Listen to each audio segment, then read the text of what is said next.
खुद घर में छुप के बैठे रहे। और आप देखो कि घर में ना सिर्फ छुप के बैठे रहे, बल्कि जब तक पुलिस खड़ी रही चारपाई के नीचे से नहीं निकले, और आगे किया हुआ था कौम के बच्चों को।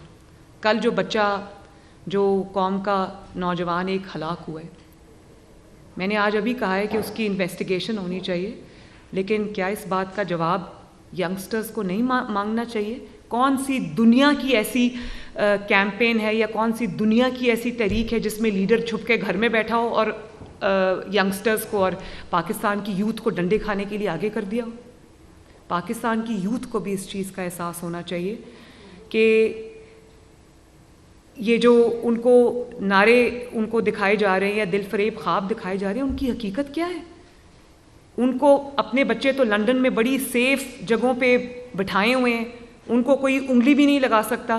कौम के बच्चे जो है उनको आप कहते हो कि सड़क पे आओ और मार खाओ और मेरी कैंपेन लीड करो, खुद आप घर से नहीं निकलते।